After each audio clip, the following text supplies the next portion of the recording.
अस्सलाम वालेकुम dear student, 8th class subject math exercise 1.3 question number 3 round the integer away from zero as given. यहाँ पर आपको integers numbers दिए गए हैं, आपने उसके अकॉर्डिंग साथ ही आपको गिवन दिया गया है कि कितने डेसिमल पॉइंट्स में आपने लिखना है। जैसे हमारे पास फर्स्ट क्वेश्चन है -23.456 DP। DP से मुराद है डेसिमल पॉइंट, यानी पॉइंट के बाद आपके पास एक वैल्यू आनी चाहिए। अब हम लिखेंगे -23.4, लेकिन 4 के बाद मतलब जो एक वैल्यू उसको आपने राउंड अप करके देखना है। अगर गिवन डाटा के बाद जो वैल्यू आ रही है वो 5 या 5 से बड़ी है तो आपने इसके अंदर एक नंबर को ऐड कर देना है। जैसे हमारे पास ये 4 वैल्यू है तो 4 में एक नंबर ऐड करेंगे तो 5 आ जाएगा। लेकिन अगर यहाँ पर हमारे पास 5 से लेस नंबर होता 3 2 तो हमने 4 को एज इट इज लिख देना था। सेकंड क्वेश्चन पे मूव करते हैं। -45325, इसको 3 सिग्निफिकेंट फिगर में लिखना है तो 3 सिग्निफिकेंट से पहली थर्ड वैल्यू उसको लिखना है 3 वैल्यूज, और बाकी जितनी वैल्यूज है उनको क्या कर देंगे 0। पहली 3 वैल्यूज को लिखेंगे -453।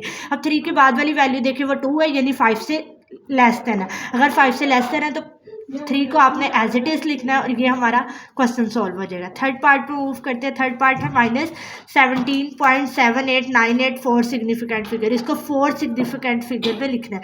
पहली 2 वैल्यूज आ जाएंगी 17.7898।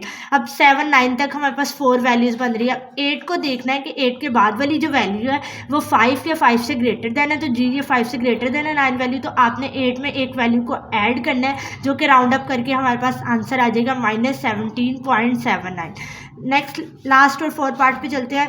1172859, अब इसको 5 सिग्निफिकेंट फिगर में लिखना है तो फर्स्ट 5 वैल्यूज को आपने लिखना है और उसके बाद बाकी जितनी रिमेनिंग वैल्यू उतने 0 लिखने हैं। जैसे फर्स्ट 11728, अब 8 के बाद वाली वैल्यू को चेक करें वो 5 है। अगर वो 5 है, जैसे कि 5 है, तो आपने 8 के अंदर एक नंबर को ऐड कर देना है, उसको राउंड अप करके लिखना है 2900। अब हमारे पास ये आंसर आ गया।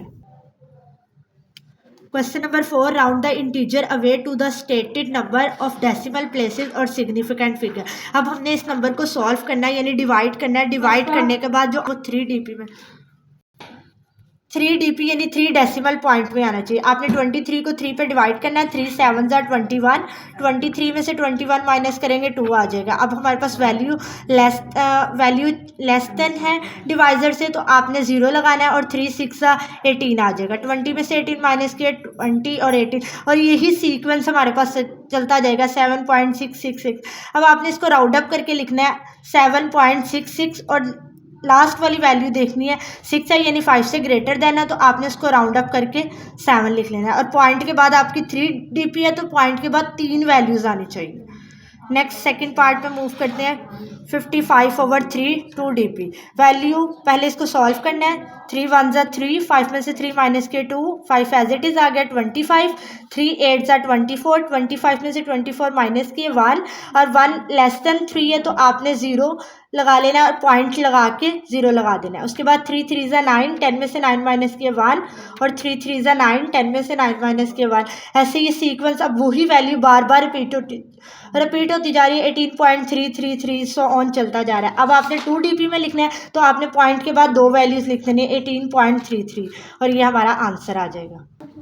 थर्ड पार्ट पे चलते हैं। 47/7 2 DP, अब ये वैल्यू दी गई है, आपने इसको डिवाइड करना है। डिवाइड करने के बाद जो आपके पास आंसर आना चाहिए वो पॉइंट के बाद 2 वैल्यूज आनी चाहिए। 2 DP इसका मतलब कि पॉइंट के बाद 2 वैल्यूज आपने लिखनी है। अब डिवाइड करते हैं। 7 6 42, 47 में से 42 माइनस करेंगे 5 आ जाएगा, और 5 वैल्यू डिवाइजर से छोटी है तो इसलिए हमने पॉइंट लगा के 0 लगा देना है। 7 7 49, 50 में से 49 माइनस करेंगे 1 आ जाएगा, और 1 के बाद 0 लगाया। 7 1 7, 10 में से 7 माइनस किए 3, और 7 4 28। वैल्यूज चलती जा रही है। हमारे पास वैल्यू क्या 6.714। अब पॉइंट के बाद 2 वैल्यूज आनी चाहिए, 6.71 आ जाएगी, क्योंकि 1 के बाद वाली जो वैल्यू है वो 5 से लेस देन है, तो हम 1 के अंदर एक का एडिशन नहीं करेंगे और राउंड अप करने के बाद आंसर हमारे पास आ जाएगा 6.71। नेक्स्ट पार्ट 4 5 6 होमवर्क है, सेम एज इट इज़ आपने इसको एज इट इज़ करना है। Thanks for listening.